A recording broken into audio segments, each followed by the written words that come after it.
Bismillahirrahmanirrahim. Assalamualaikum warahmatullahi wabarakatuh.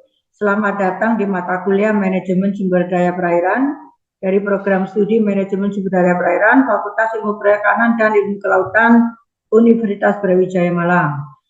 Mata kuliah MSP terdiri dari 3 SKS.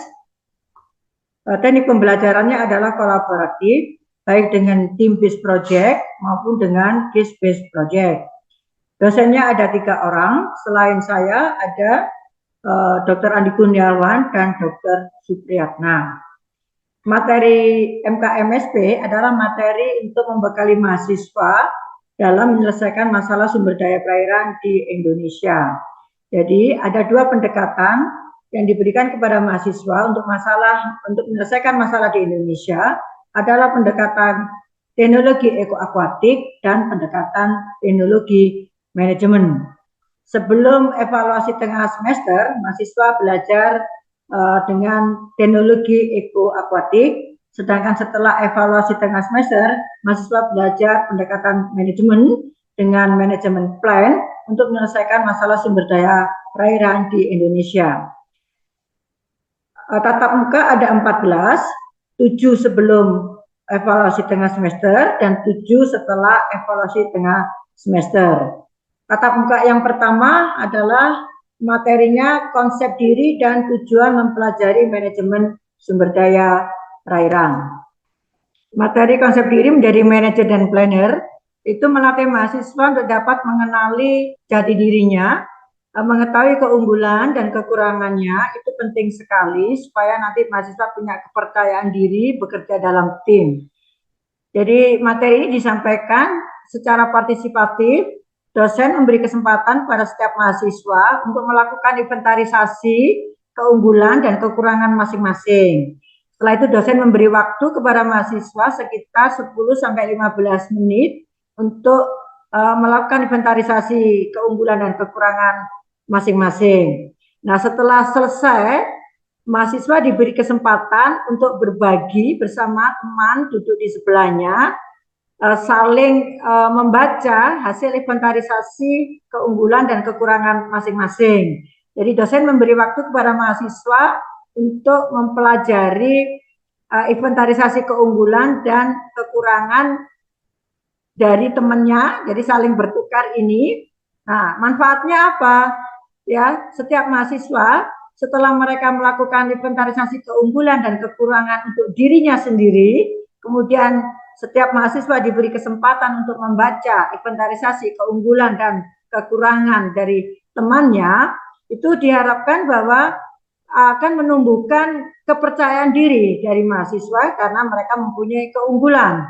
Nah, dengan adanya rasa percaya diri ini akan diharapkan dapat memotivasi mahasiswa untuk mempunyai sikap untuk memberikan kontribusi dalam kehidupan ini.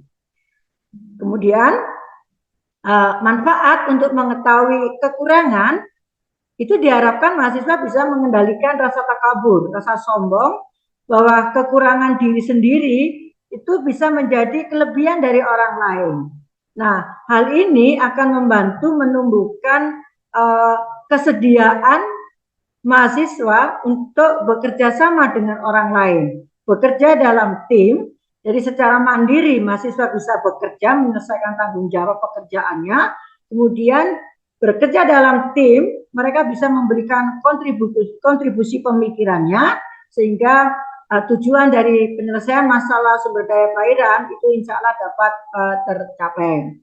Jadi kesimpulan dari tugas setiap individu mahasiswa untuk melakukan identifikasi keunggulan dan kekurangan adalah untuk membangun sumber daya manusia yang mandiri yang bisa bekerja dalam tim. Ya, mahasiswa diminta untuk mengidentifikasi keunggulan dan kekurangan masing-masing dan kemudian hasilnya akan diberi ulasan oleh dosen dalam kelas.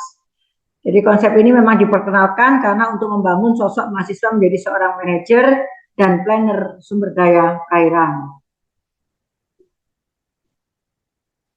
Mengapa mahasiswa dilatih untuk membangun konsep diri, mengenali jati dirinya?